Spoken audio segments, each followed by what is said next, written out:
हामी चाहिँ घुम्न जान लाग्यो। आज चाहिँ हामी हाम्रो लामो यात्रा छ, तर आज हामी दमकसम्म जाने प्लान छ। बाइकमा लाग्यो यो चाहिँ सामान रेडी गरेर जानु। लेट्स गो बाइकमा प्याक गरौँ। Finally we are done. बाइकमा चाहिँ अब ready home plain.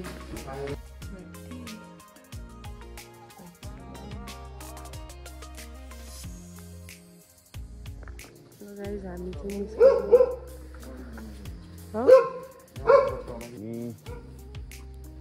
Oh my god.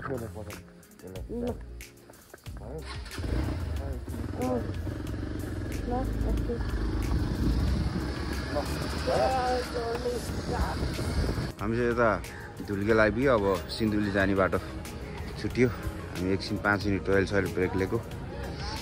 अब चल्दिने फेरि। कस्तो भइरहेछ सोफार? हाम्रो बाइक चाहिँ यस्तरी बोकेको छ हामीले सामान। त्यो पनि लास्ट मोमेन्टमा यस्तो राखेको है। नत्र नि यो स्याडल ब्याग हो नि त। हाम्रो पर्सनली धोका दियो नि त। क्या मजाले फिट हुन्छ भने लाग्छ। यसमा चाहिँ ध्यान दिनु पर्दो रहेछ यो बाइकमा। स्याडल ब्यागहरू चाहिँ अलि राम्रै खालके किन्नु पर्ने रहेछ। महँगो खालके।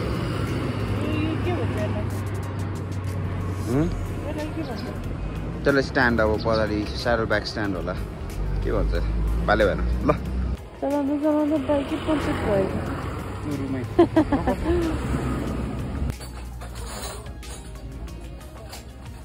त्यत्रो सानो केटाले पनि पञ्चर हुन्छ। त्यत्रो सानो केटाले पनि पञ्चर हुन्छ। ट्यु त हो। घन्टा नबित्दै ट्यु गयो।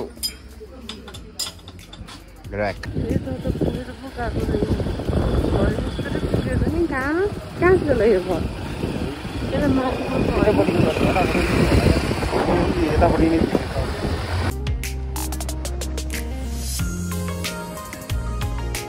खोला के पानी बगिरहेको त्यहाँबाट कट्न जानुपर्ने हामी।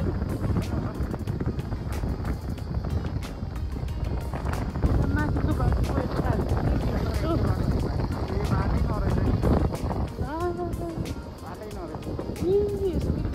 बाटै पो खोज्दो रहेछ त।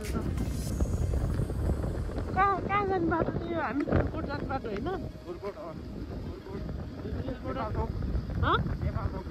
नेपाल थोक? नेपाल तर नाइस नि। यस्तो राम्रो भ्यू हेर्दै जानु पाइन्छ। रोडबाट तल हेर्नु त कि अब चाहिँ माथि हामी त आउँदा आउँदै हाम्रो अगाडिको बाहिर लड्यो खोला माथि।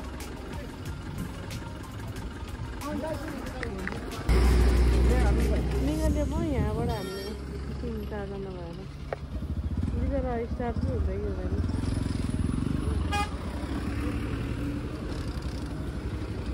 मेरो पुरा खोलामै झरेर बाइक झकेर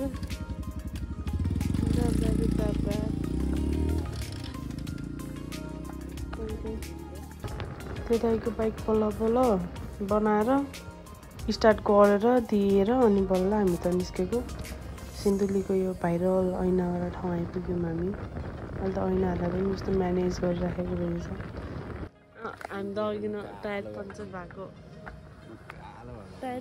भएको टायर लिएर जाँदैछौँ टास्नुलाई।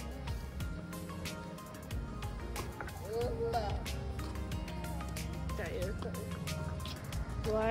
गर्ने छ पाइ गाइस। के यस्तो यो बाबा हपक्कै यस्तो कालो लुगा लाग्यो नि। हपक्कै अनि काले भा तिम्रो पनि त्यस्तै आँखा नाकमा फोरी आँखाको छेउछेउमा होइन खाना खा भएर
परेको जुत्ता खोलेर यसो सुकाउन राख्नु पऱ्यो एकछिनमा नित्य के भाइ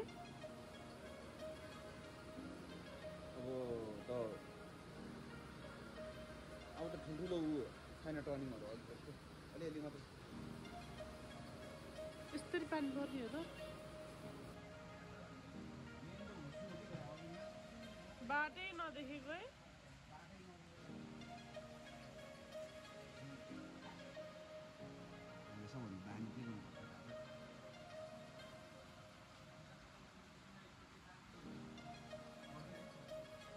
मैले के छ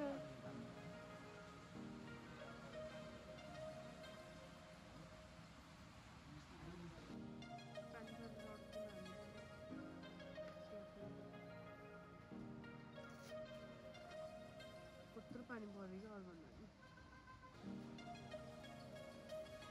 तलबाट प्यान्ट त नित्रिकै भयो तर अब ठिक छ अब यो चेन्ज गरेँ छैन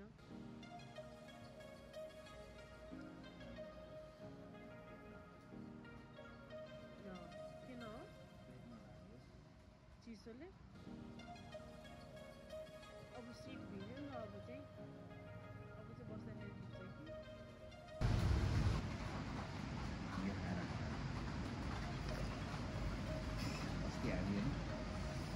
कि अघि नै तिम्रो आँखा थियो हामी खाना खानु रोकेको ठाउँमै धुलोले रातै भइसकेको थियो एउटा आँखा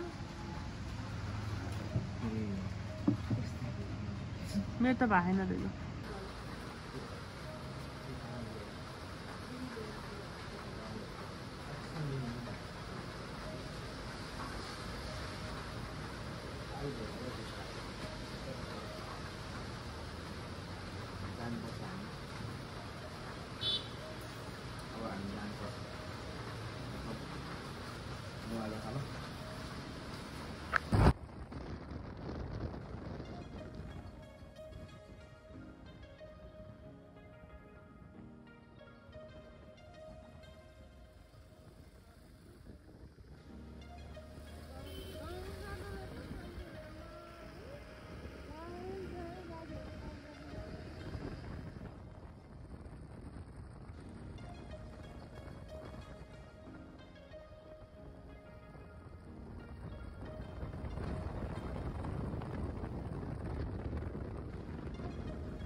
दमक भन्दा पनि कोसी यहाँबाट कोसी अनि कोसीबाट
खतरनाक है डेन्जर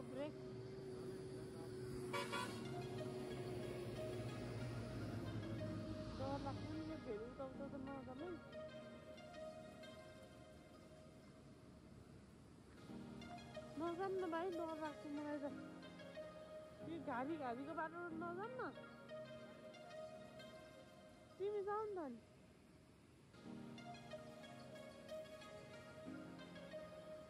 त्यो जङ्गल छ है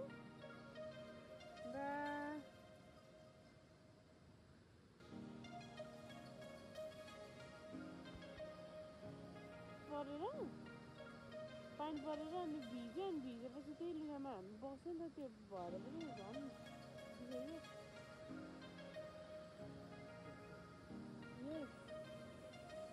कस्तो मजाको भयो यो जानु डर लागेको त त्यो जाँदा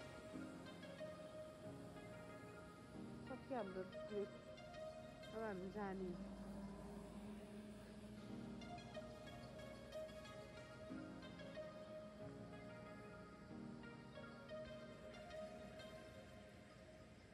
हाम्रो हिरो कहाँ सिलगढी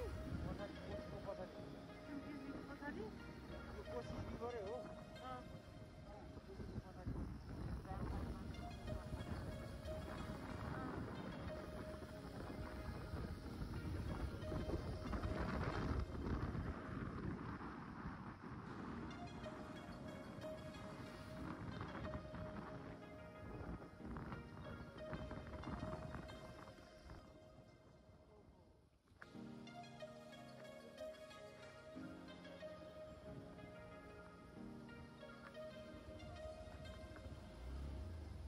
यता त जता गए पनि पेडा भण्डार मात्र भन्छ त्यहाँ पेडा स्पेसल हो यतातिर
सानो भयो कि अलिकति बढाउनु पर्यो भएन हाइवे बाटो है टाढो गर्नु पर्यो यस्तो पाराले जानु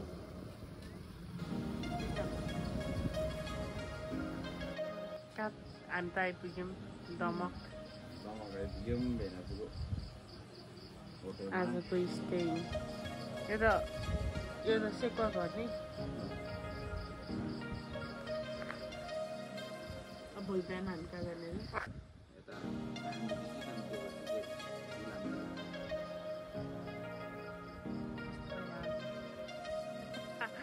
आजको एक्सपिरियन्स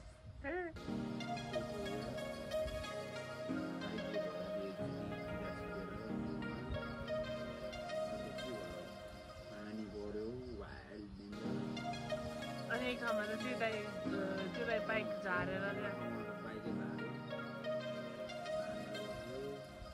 त्यति है हामी अन्त त पानीले चाहिँ निस्केको भइसकेपछि चाहिँ रोक्यौँ है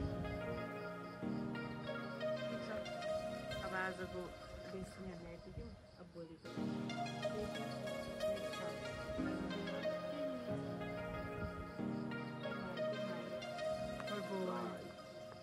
हेर आँखाबाट आँखा रातो